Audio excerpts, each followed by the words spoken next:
Hey guys, it's Taryn It Up and welcome to Taryn Up the Music Scene. I'm here with these sexy Silver Knights. How are you guys doing tonight? Amazing. Not too feeling sexy now. Yeah. So you guys are It Lives, It Breathes. Can I have you introduce yourself, your role in the band, and your favorite pizza topping? Pizza top. I'll go first. I'm Chris. I play guitar and do electronics and stuff like that. And if I had one topic, I'd probably choose the jalapeno. Damn it, I was going to say the same thing, except I do vocals, and that's pretty much it. But I love jalapeno popcorn. My name is Anthony. I play guitar, and my favorite topping is sausage. Great. My name's Mike. I'm not in the band at all. I just look pretty and sell their stuff, and I like salami. Now you guys are signed to Stay Sick. How has it been being on their label, and how does it differ from when you guys were like a DIY band? As far as a lot of the stuff that we do, it's still very much the same as the DIY mindset that we've kept. But that's just because we're kind of self-sufficient in that way. But I mean, we've just seen a lot of different crowd response, and a lot of, our fan base has just kind of started to bloom a lot more than it was, a lot harder grinding on the DIY stuff. But, with the reach that Stay Sick has and its attention to the creativity of the artist on the label and things like that, that's allowed us to get a lot of different feedback than we've had before. Yeah. Now your debut album, Silver Knights, has been out for about 2 months now. How was like the writing and recording process like? I'd say that to you, if anything. Well, to be honest with you, it was a long process as far as, it was a lot of material out. Pretty much some of the material was written like years before and then didn't get really worked out until maybe like a few months before we actually went and just tracked the record and everything like that. So yeah, it's a record of about 12 songs that some of the material itself is, some of people's favorite songs were pretty much like done in the studio in the last bit of it, and then some of their favorite songs are things that were, pretty much written and, hooks put down for myself and his, the building blocks of the recording process. Probably a year and a half before. There's a lot of material spanned over a long time. Which song has the most meaning to you? If you could pick one. I mean, you can go down the line on it. For myself, probably Testify. I know that people have latched on to that from a lyrical standpoint, but I mean, obviously wrote the songs, so it's hard to kind of attach to one. I know that for a lot of people, the song Eulogy has a lot, so it's again. I would say Love on Repeat really hits home on me. Well, if people listen to the song, they'd understand why he's. It's just a love song. Clearly, love on repeat. Our love song. I've got a different piece in my heart in every one of those songs for a different reason. But yeah, Love and Repeat is probably the deepest one. Now you guys have a few music videos out for the songs on the album, like Miley Virus and Got No Time. Which one was your favorite one to shoot? Honestly, well, typically one would think it would be like a Got No Time or a Devils, but I think Miley Virus was the most recent one, and it was probably our most favorite because we did it ourselves. So Got No Time and Devils had a higher production value. We did that with our friend Josiah Moore, that's done a lot of videos with Iceland Kills and bands like Affiance and things like that. But we had a real good opportunity while we were on tour to kind of shoot and physically shoot with Kyle Lucas. We hung out with him for like 3 days, and that was when we met him, aside from when he actually tracked and sent the track to us for the actual guest vocal on the album. And it was basically all we had to do was, because Anthony's a videographer himself, all we had to do was just go to downtown Orlando on a couple off days on tour, get really fucked up, and hang out with people, and that was Miley Virus. So, Now you guys, when you go on stage, you put like black and silver war paint on. What made you decide to want to do that? We've been doing it for a while, so initially it was kind of just the black thing, but then we quickly realized that there was a lot of bands doing the same thing, and we were really, really not into the idea of doing things the way other bands do it, or sticking to any trends. The silver kind of came along as we were just writing the record, because like we said, it's been happening over a couple of years, and that whole metaphorical moniker of like Silver Knights and things like that, and that's where I kind of decided that I wanted to add the silver thing in there, and, wearing silver jackets, and that whole like lighting effect that people see in the videos like Got No Time and Independence Day. What's the worst prank that someone has pulled on you on tour? Worst prank that we've done some badass pranks to people. I want to say one that sticks out in my mind. This was when I first started touring with him. He was asleep in his bench, and Anthony took a handful of peanut butter and I wiped forgot it about that. in Kevin's ass. Oh my It was god. chunky peanut yeah. butter. That's one of my favorites. Totally I've ever forgot that. I that totally happened. forgot. And I was the one that manipulated him to do it. Yeah. had. Chris is the demon. What happened to us? We used to be so cool. Yeah.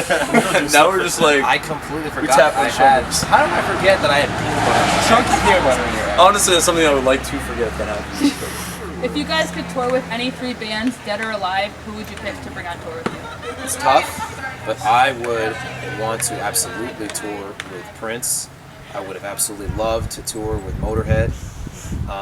I think it's just easier because they just recently passed, but it's 100% on my list of just, because that's a tough question to ask bands because there's always such a large list. But now that I know that I'll never get a chance to do that, that has to go right to the top of the Yeah. list. So. Have any of you guys? I'll just say some random bands. Linkin Park, maybe Megadeth, Michael Fall Out Jackson. Boy. That'd be fun. Yeah, I would definitely choose bands in a realistic standpoint that would actually help our band grow. Like a Linkin Park, 30 Seconds to Mars, Fall Out Boy kind of thing. So Yeah, I'm searching for the ones I'm never going to get a chance for. I yeah, was gonna say the crew, the Kid Club crew. I mean I would say the same thing, but I just know if we were going to go on tour with Michael Jackson, we'd just be in his plus. Michael would want to dance with me. Now, what's the most bizarre thing to happen to you on tour? Any really strange thing that sticks out? A little bit strange stuff, but like Oh, we had the breakdown in West Virginia, and then I heard about that in another interview. we've just had some shitty stuff happen. Every Yeah. band has. We're not the only one in the world. We've been, him and me and one of our old bands, we got sideswiped by an 18-wheeler speeding down a highway in Montana and getting on an on-ramp.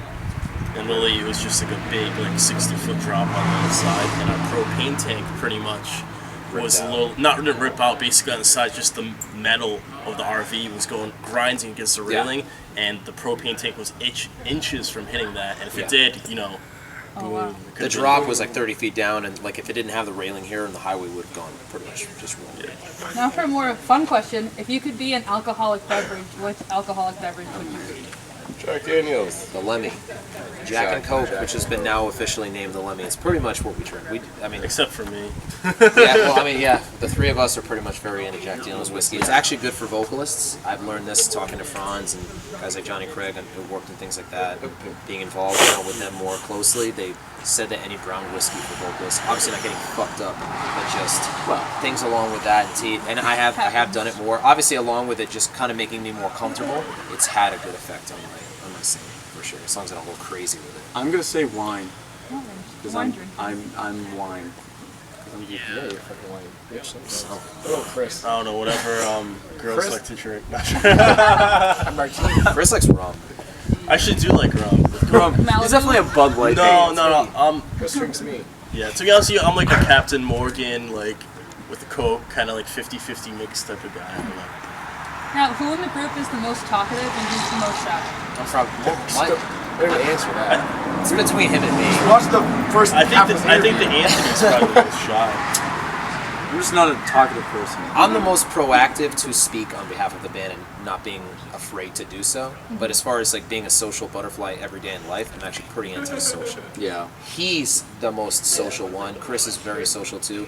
I'm just unafraid when it comes to things like this to speak on behalf of what the band needs to needs someone to speak up in that kind of regard. But when it comes to fans and shows and stuff like that, I have a lot of anxiety and panic issues, so I kind of like become the fly on the wall. The reason why we have the social anxiety t-shirt. Yeah, we get a lot of shit for our social anxiety Buy it t-shirt online. when it was actually done to actually make a connection with kids that feel that way. But of course, everything gets misled nowadays. Now, what is your favorite superhero? And if you could have one superpower yourself, what would it be? Damn. Ant-Man. Anthony's girlfriend calls him Ant-Man, so that. Come on. Well, the internet Put her is in serious. right now. I don't think And your I would girlfriend's gonna watch this. I would Well, actually, absolutely she might, so. excuse me, I'm talking. I absolutely would love. Since I was a kid, I would love to fly. I just think it's the coolest thing, just be able to jump and just freaking go. Imagine being like up in the air, just flying, like, and then just land and just do your thing. I think that would be so sweet. What's your favorite superhero? Yeah, him and I talk about this all the time. He's opened my mind to all these superheroes, but right off the top of my head, Thor is fucking badass. He can fly, and he's sexy as fuck. I'm massively into superhero culture and comic book culture and sci-fi culture. I'm a Just freaking pick I'm a super nerd, so I can't really pick one. But I mean, right off the top of the thing, Batman is always an easy pick. I wish I could choose something different. Batman. What about you, Chris? Yeah. I'll be honest with you, when I was younger, absolutely loved the X-Men, and it kind of stuck to this day. Like, I love the new X-Men movies and everything, and I always loved Wolverine. Like, I always just thought it was so cool, like, you know, like spikes and stuff like that. So, Yeah. there you go. So say you were a cheerleader for your band. Can you make up a little cheer to show us your spirit? Hell no. I mean, I already am that. Anyway, I created cheers for the fans in the lyrics, and we're silver night shining brighter than the light. I mean, that's a fucking cheer, if anything. If she's gonna ask other bands, and they're gonna do it, and we're gonna look like assholes. It's hard for guys, obviously. I mean, there is guy cheerleaders, but I mean, imagine if you did an interview with Conquer Divide, they'd probably be able to help Here's you the out thing better, too. girls. Watch him on stage. He looks like a fucking cheerleader. He does butterfly kicks and stuff. It's pretty cool. Yeah. What's the best gift you've received from a fan? Blowjobs. I'm just kidding. I don't think we ever received I just had to say that. It was funny. That's never happened. We actually had a fan at this show tonight, Wareham, Massachusetts, 3065. That actually brought us, has been consistently bringing us fan art, and we were talking about it with her earlier tonight, that it literally gets better every single time she gives us a piece of art. Yeah. And it makes me feel really good because I remember when she first started giving us the art, it wasn't bad in any way. It was just way simpler.